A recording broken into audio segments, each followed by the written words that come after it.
Oi, pessoal, tudo bem? Meu nome é Cláudia de Carmo, eu sou escritora e eu queria contar para vocês que há um ano atrás, pouco mais de um ano, eu estive em Heliópolis, a convite da Ângela São José, para fazer contação de história para as crianças na biblioteca. E foi uma surpresa muito grande, eu fiquei encantada com o trabalho que eles desenvolvem lá. A biblioteca é incrível, é uma organização, é muito bacana o trabalho delas. E o principal é uma biblioteca viva, ela é cheia de vida. Eu vi crianças e jovens entrando, saindo, muito à vontade lá dentro, quer dizer, não era a primeira vez.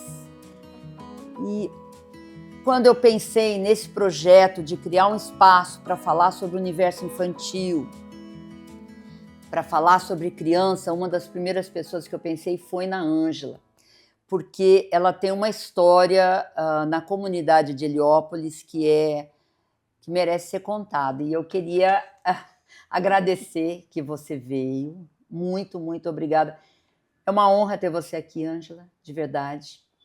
E eu queria primeiro que você se apresentasse. Qual a tua formação, Ângela?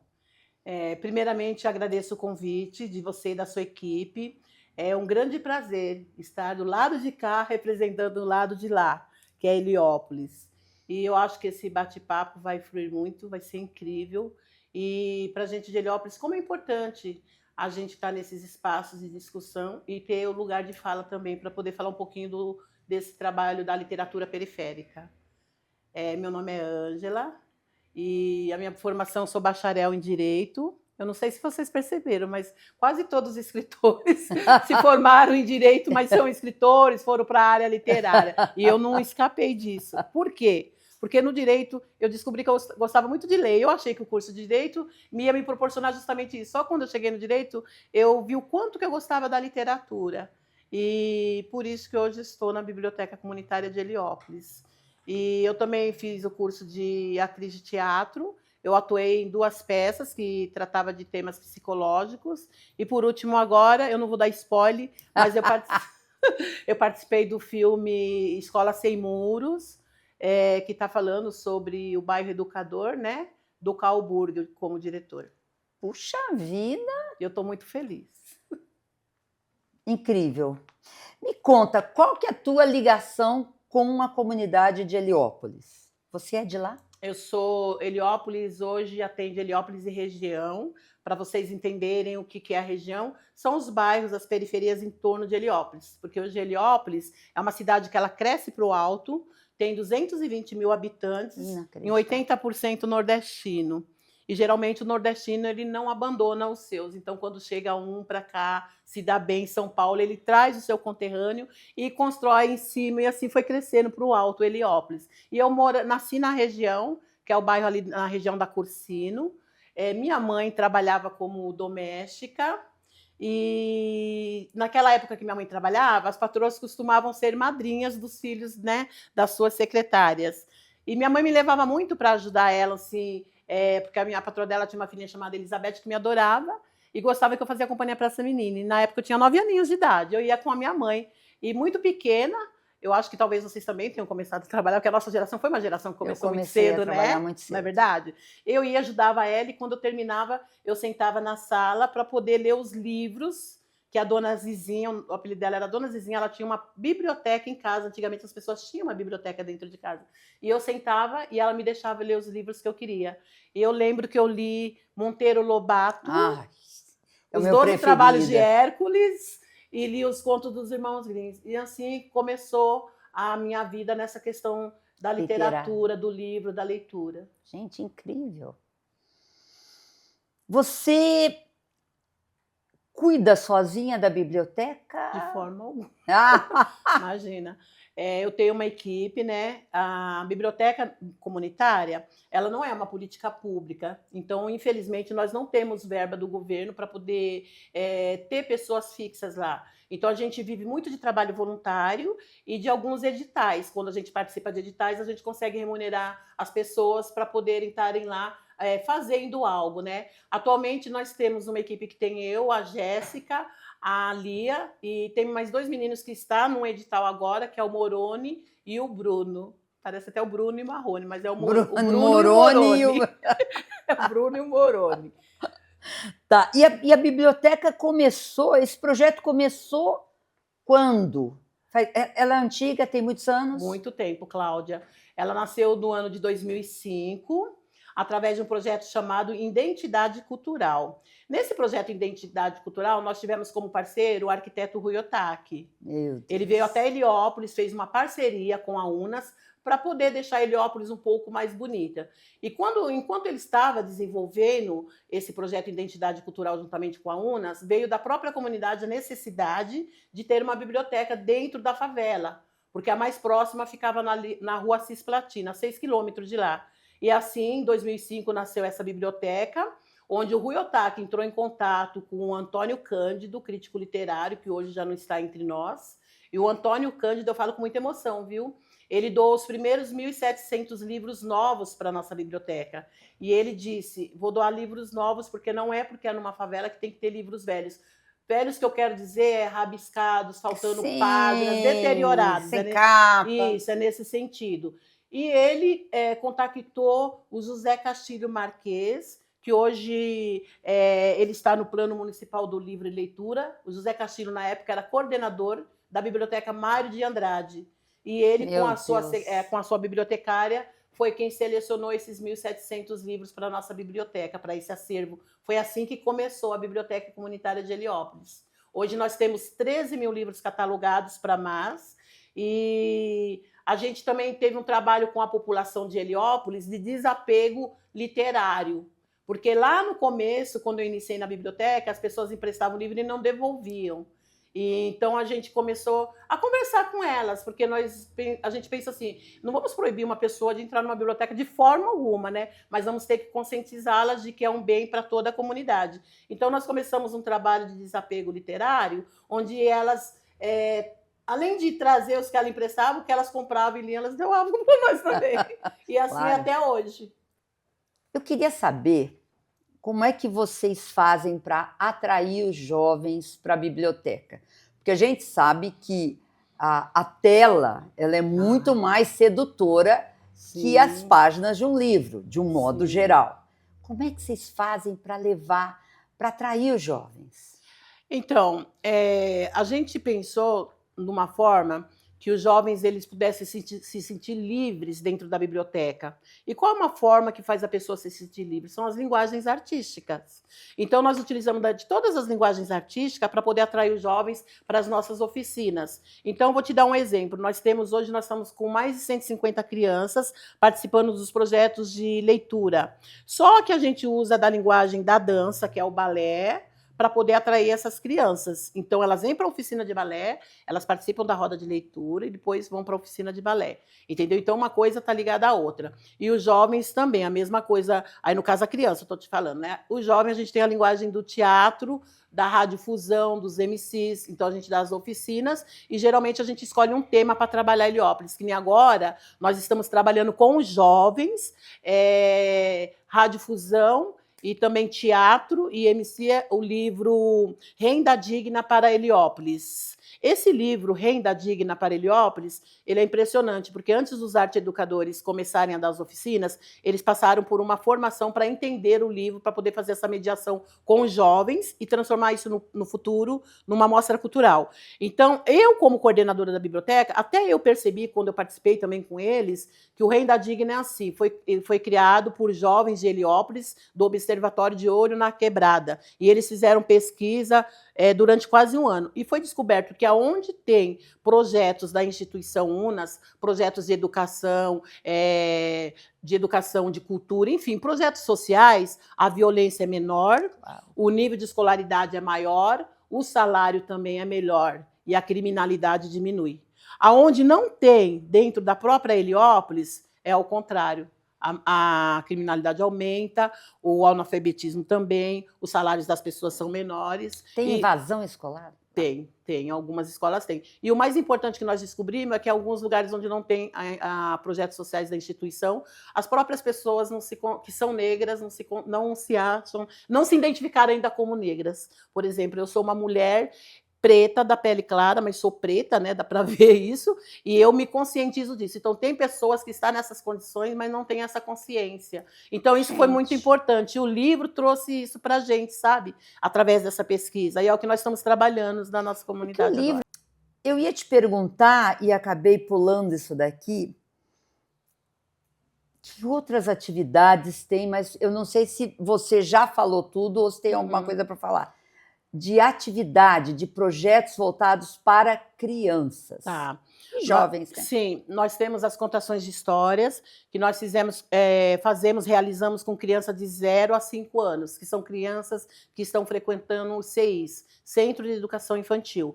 E nós trabalhamos por temas. Então, por exemplo, a gente trabalha o tema do meio ambiente, então a gente utilizamos um livro que fala sobre a viagem ao fundo do mar, através de um animal, e vai contando essa história, a gente vai mostrando tudo. Trabalha a conscientização ambiental dessa criança, porque no final a gente faz uma atividade para não jogar sujeira na praia, no mar, enfim.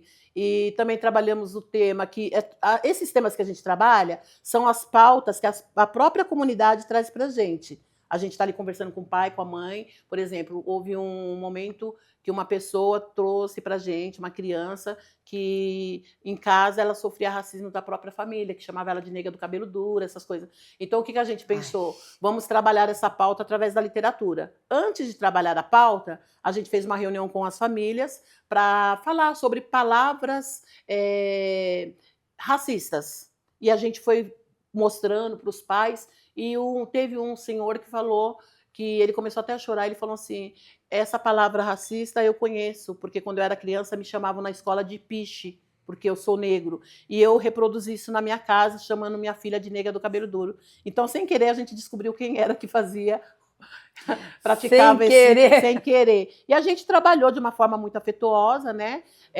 Falando com os pais para tomar cuidado, para não fazer, né? Porque isso machuca as crianças também. E aí nós trabalhamos o livro da Jari Arraes, Heroínas Negras em 15 Cordéis, onde a gente trabalhou tanto a questão racista, como também a intolerância religiosa. Porque no livro da Jari Arraes, quando a gente fazia a mediação de leitura, a gente também cantou o canto de Nanã, não sei se você conhece. Não. Que é assim, eu não sou cantora, tá? Mas vamos lá. Mas é um pedacinho que fala assim, sou de Nanã, eua, eua, eua, e. Sou de Nanã, eua, eua, eua, e.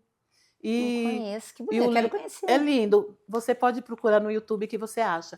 E é lindo porque quando a gente saiu na rua depois dessas atividades, alguns meses depois, a gente encontrou com... Eu falo a gente porque eu e minha equipe, nós encontramos com uma garotinha que ela começou a gritar, a biblioteca, porque não chama a gente pelo nome, chama pelo biblioteca, né? Aí eu fui até ela e falei assim, você conhece? Ela falou, eu conheço, eu gosto. Eu falei, você participou de alguma atividade? Eu gosto da Nanã. Olha Aí só. A mãe dela, que é evangélica, falou assim, ela não tira essa música da cabeça, que ela disse que iam lá contar a história e cantava, e eu falei, você não se importa? Ela falou, não, ela gosta, eu achei muito bonito, porque ali a gente quebrou também um pouco dessa questão religiosa, de intolerância, Sim, né? Intolerância qualquer uma é ruim, né? E a maior parte da população é negra em Heliópolis ou não? Então, eu creio que sim. Agora precisa ver a questão da identificação. Muito... Precisa ver a questão da identificação. É isso que eu te falo. Tem pessoas que são negras, mas não se reconhecem como negras, né? Então, é isso que a gente trabalha um pouco também. Mas a maior parte, eu creio que sim. Sim. Aqui, no início do nosso bate-papo, eu quis trazer principalmente a questão da criança e do adolescente, porque esse é o foco principal desse bate-papo. Mas eu acho que vale a pena as pessoas ouvirem as tantas outras coisas que você faz lá. Eu sei que você não é sozinha, né? Mas assim, as atividades, todas as iniciativas, porque é tudo iniciativa própria. Não tem quase nada ajuda, né? Não Não temos, tem. não temos. Inclusive o bazar, que depois a gente vai deixar um contato. Quem quiser participar, como é que faz para mandar coisas lá para o bazar, se hoje vai levar. Mas eu queria que você falasse do que vocês fazem, inclusive com o estímulo ao Sim. empreendedorismo. Eu vou falar primeiramente, eu posso falar sobre você? Fala. Eu quero falar primeiramente de um quadro que tem na biblioteca, lindo, criado por nós, que é o bate-papo com o autor, onde a gente percebeu o quanto seria interessante as crianças, os jovens e os adultos, eles conhecerem as pessoas que escrevem, né? Os escritores, os autores, sua obra, como que é esse processo, porque não é uma coisa tão simples assim. E você participou. Foi muito. Nós convidamos você, você foi com todo amor e carinho. Foi. E eles te amaram, é lógico, né? Toda linda. Foi uma coisa parecida, nós estávamos num conto de fadas. Foi lindo, lindo, lindo. Foi é um quadro muito importante que, além de trazer para as crianças toda essa vivência do mundo literário, também traz para o escritor, né, a importância dele estar em comunidades. Porque Claro. lá nós divulgamos o livro, porque depois que você foi embora, a gente continuou fazendo contações com o seu livro, não tão lindamente como você, né? Mas continuamos dando sequência a esse trabalho tão bonito. Então, como você mesmo citou no começo, é uma biblioteca viva.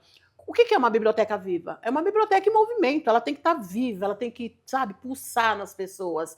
E o que acontece? Hoje em dia, a biblioteca não pode se tornar um depósito de livros, né? E nós não estamos lá apenas para fazer empréstimos de livros, nós estamos lá para fazer com que os direitos humanos funcionem na sua prática e na sua realidade. Então, nós temos lá, hoje, oficinas de empreendedorismo, porque a gente tem uma demanda muito grande de mulheres que sofrem violência doméstica.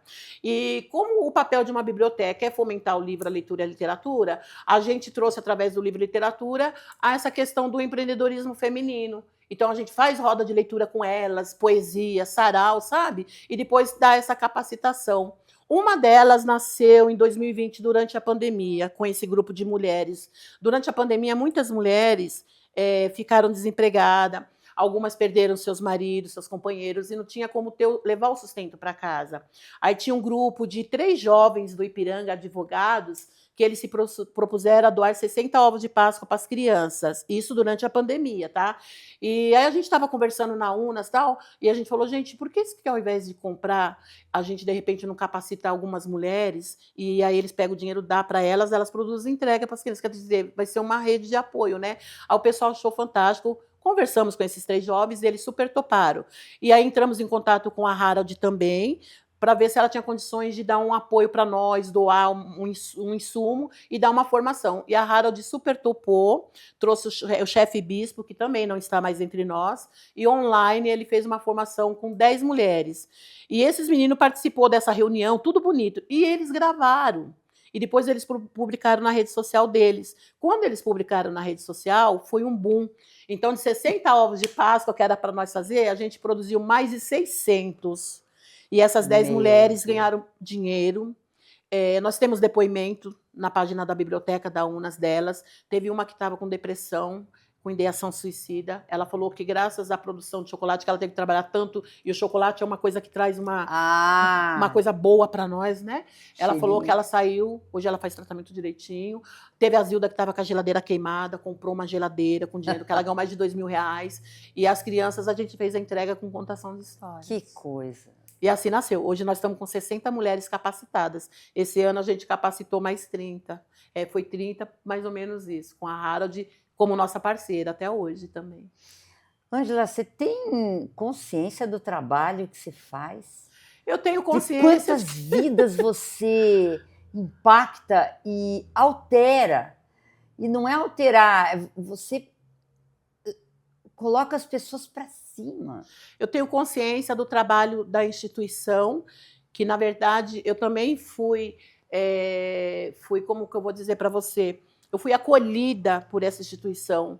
Essa que eu te falei que eu sou formada, foi uma bolsa de estudo que eu ganhei depois dos 40 anos eu me formei, entendeu? Então eu acho que eu estou apenas retribuindo, né, tudo que eu recebi, e eu acho que o papel nosso hoje na instituição, isso é muito claro para mim, é multiplicar, fazer com que as pessoas sejam pessoas conscientes dos seus direitos, que elas tenham os seus direitos garantidos, né? E através da literatura a gente consegue proporcionar isso, e de uma forma afetuosa, porque eu gosto muito do afeto, sabe? Eu sou da paz, amor. Então eu acho que a literatura ela proporciona isso para as pessoas. A gente está assim caminhando pro finalzinho, e eu não queria terminar antes de agradecer a Ciricutico, que é uma boutique que tem 3 lojas aqui em São Paulo, que está apoiando esse projeto. Elas têm peças incríveis, elas são incríveis, o atendimento, tudo, tá vendo? Olha, gente, se gostou. Ai, que lindo. E então, muito obrigada, Pri, muito obrigada às meninas, muito obrigada, Ciricutico. Eu queria pedir para você para deixar uma mensagem para as pessoas, porque eu acho que você é um exemplo de cidadã. O que você gostaria de dizer para as pessoas que estão nos assistindo agora? Eu gostaria de dizer, às vezes as pessoas perguntam assim para mim, se livros salvam vidas. E teve pessoas que falou que não, mas eu sempre falei que sim. Aí as pessoas falam, mas não é exagero você falar que livro salva vida? Eu falei que não. Livro salva vida, através dessa menininha que eu contei, que a gente fez atividade com ela sobre intolerância religiosa. A gente viu o impacto que causou nela e na família dela. O livro salva a vida através dos jovens que estudam teatro, como a Carol, que ganhou uma bolsa de estudo para a USP. Hoje ela é uma menina, frequentava a biblioteca quando era pequenininha, e hoje ela é uma das meninas que dão oficina para a gente.